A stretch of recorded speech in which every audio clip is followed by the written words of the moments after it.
Are you gonna miss Virat Kohli? No. No? Oh, don't cry, are you? 16 सितंबर को विराट कोहली एक tweet करते हैं कि वो अब T20 में भारतीय टीम की कप्तानी छोड़ रहे हैं और सिर्फ वनडे और टेस्ट की कप्तानी पर फोकस करेंगे। फिर 19 सितंबर को आरसीबी के ट्विटर हैंडल से विराट कोहली की एक वीडियो ट्वीट की जाती है जिसमें विराट दुनिया को बताते हैं कि वो अगले सीजन से आरसीबी की कप्तानी छोड़ रहे हैं।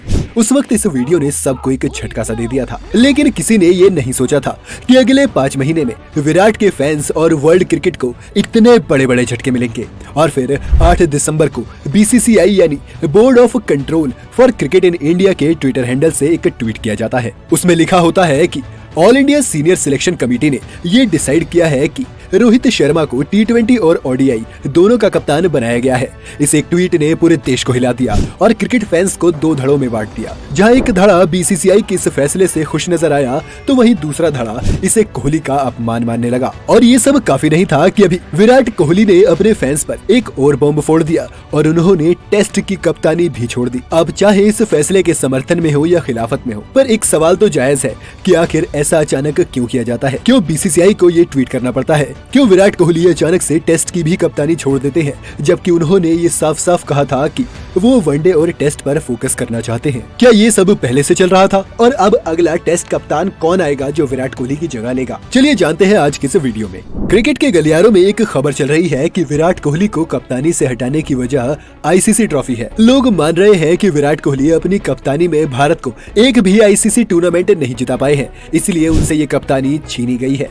अब अगर ये बात सही है तो क्या एक अच्छी कप्तानी का पैमाना सिर्फ और सिर्फ ICC ट्रॉफी जीतना है? क्या वो सारे मैच, वो सारी सीरीज जो बतौर कप्तान एक खिलाड़ी खेलता है, उसे अपने देश के लिए जिता कर लाता है, वो सब बेकार है? क्योंकि विराट कोहली इसके पहले शिकार नहीं है, बल्कि ICC ट्रॉफी के सूखे ने कई कप्तानों की जिंदगी को बंजर बनाया है। फिर चाहे वो विराट कोहली के ही RCB टीममेट AB डिविलियर्स हो, ग्रेम स्मिथ हो या मारवन अटपट्टू हो, ये सब वो कुछ नाम है जिनकी कप्तानी ICC की ट्रॉफी खा गई। बेशक आप देश की टीम को लीड कर रहे होते हैं तो देश आपसे उम्मीदें रखता है कि आप उसे ICC ट्रॉफी जिताकर दें, पर बतौर देश और बोर्ड हमें ये नहीं भूलना चाहिए कि ये वही कप्तान है जिसने ये बेहतरीन टीम तैयार की है और उसे वर्ल्ड कप और वर्ल्ड टेस्ट चैंपियनशिप जैसे बड़े बड़े इवेंट्स में हर बार दुनिया की सबसे पसंदीदा टीम बनाया है। दोस्तों, किसी भी इवेंट में जीत या हार के लिए सिर्फ एक कप्तान को जिम्मेदार ठहराना ठीक है, लेकिन उसकी वजह से उसके साथ ऐसा व्यवहार करना और उसकी क्षमताओं पर शक करना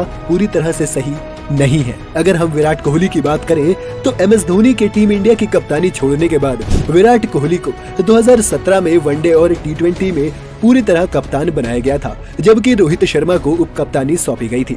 अगर जीत के लिहाज से देखें तो विराट कोहली भारत के सर्वकालिक महान वनडे कप्तान है। विराट की कप्तानी में टीम इंडिया ने 95 में से 65 मैच जीते हैं और उनका जीत परसेंट 68% से ज्यादा रहा है। भारत ने विराट कोहली की अगुवाई में 19 में से 15 बाइलेटरल सीरीज जीती है। उन्हीं की कप्तानी में टीम इंडिया ने Australia, south Africa, New Zealand, West Indies, Sri Lanka में जाकर सीरीज जीती। इन आंकड़ों से साफ है कि विराट कोहली का बतौर कप्तान क्या कर रहा है। यही नहीं, विराट कोहली ने बतौर कप्तान शानदार बल्लेबाजी भी की है। उन्होंने 72.65 की औसत से 5449 रन बनाए, जिसमें 21 शतक और 27 अर्धशतक शामिल है। पिछले 20 सालों में अगर सभी भारतीय कप्तानों के शतक जोड़ दें तो उसका आंकड़ा भी सिर्फ और सिर्फ 19 है। इससे साफ है कि विराट कोहली ने बतौर कप्तान अपनी अलग छाप छोड़ी है, जिससे शायद कोई भी इनकार नहीं कर पाएगा। वहीं अगर टेस्ट क्रिकेट की बात करें तो विराट कोहली ने 68 मैचों में भारत की कमान संभाली है, जिसमें से 40 मुकाबले देश को जिताए हैं।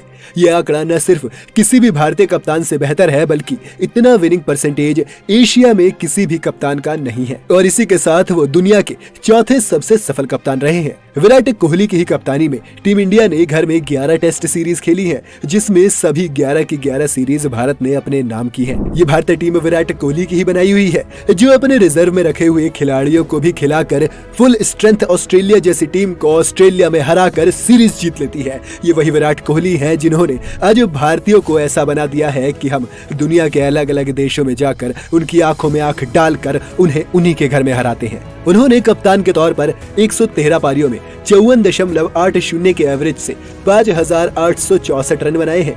कोहली के बल्ले से टेस्ट कप्तान के तौर पर 20 शतक और 18 अर्धशतक निकले हैं। साथ ही उन्होंने बल्लेबाजी गेंदबाजी करते हुए 7 दोहरे शतक भी बनाए हैं और वो ऐसा करने वाले दुनिया के अकेले कप्तान हैं। वहीं अगर आईसीसी ट्रॉफी की वजह से कई कप्तानियों के बारे में बात करें तो सबसे पहला नाम एबी डिविलियर्स का आता है।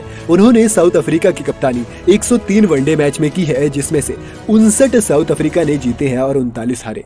इस तरह से उनका परसेंटेज भी 60% से ज्यादा रहा है, पर उनके साथ भी वही हुआ। और आखिर में बात करते हैं श्रीलंका के उस महान कप्तान की जिसे शायद ही आप जानते होंगे। ये थे मारवन अट्टापट्टू, जिन्होंने लंका की टीम को 63 ओडीआई में लीड किया था और उसमें से 35 में जीत दिलवाई थी।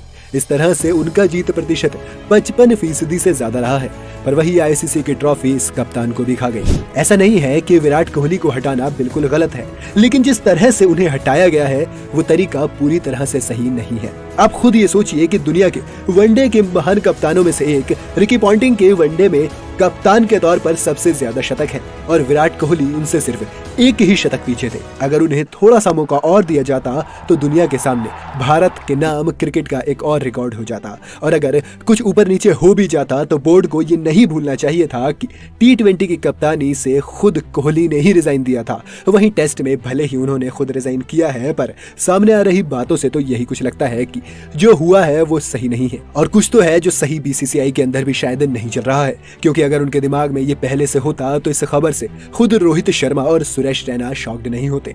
और जब बीसीसीआई ने उन्हें फेयरवेल मैच ऑफर किया तो वो मना भी क्यों ही करते, क्योंकि भारत का सबसे सफल कप्तान एटलीस्ट इतना तो डिजर्व करता है। अब एक और सवाल बच गया है कि अगला कप्तान कौन होगा। अब इस पर दो तरीके से बात हो सकती है। पहला ये है कि अगर तीनों फॉर्मेट में एक ही कप्तान बनाए जाने का फैसला किया जाता है तो इसमें रोहित को टेस्ट की कमान मिलना तय हो जाएगा और अभी तक ऐसा होता भी आया है। पर अगर सिलेक्टर्स के बीच टेस्ट और लिमिटेड ओवर्स के फॉर्मेट में दो अलग अलग कप्तान बनाने पर सहमति बनती है, यानी कि स्प्लिट कैप्टन, तो टेस्ट के लिए केएल राहुल का नाम सबसे आगे हो सकता है। इसकी वजह है कि केएल राहुल अभी टीम के उप कप्तान भी हैं और अच्छी फॉर्म में भी हैं। अजिंक्य रहाणे खराब फॉर्म के कारण दावेदारी से बाहर रह सकते हैं। बाकी उनकी कप्तानी का रिकॉर्ड काबिल तारीफ है, पर फिलहाल तो वो टीम में भी जगह बनाने के लिए संघर्ष कर रहे हैं। अगर केएल राहुल कप्तान बनते हैं तो विकेट कीपर बल्लेबाज ऋषभ पंत उप कप्तान बन सकते हैं। वैसे तो सुनील गावस्कर ने ऋषभ को कप्तान बनाने के लिए ही सपोर्ट किया है और जसप्रीत बुमराह का नाम भी इस लिस्ट में शामिल है, क्योंकि वो अभी उप कप्तान भी बने थे। बहरहाल ये डिपेंड करता है सिलेक्टर्स पर, और क्योंकि भारत की अगली टेस्ट सीरीज श्रीलंका के साथ फेब के एंड में है तो उनके पास काफी वक्त भी है। पर क्या वो कोहली जैसा कोई कप्तान ला पाएंगे, ये तो वक्त ही बताएगा। आपको क्या लगता है कोहली की कप्तानी छोड़ने की क्या वजह हो सकती है और अगला भारतीय कप्तान कौन बन सकता है, हमें कमेंट करके बताइए। अगर वीडियो आपको पसंद आई हो तो इसे लाइक और शेयर करना ना भूलें और चैनल पर नए हैं तो इसे सब्सक्राइब जरूर कर लें।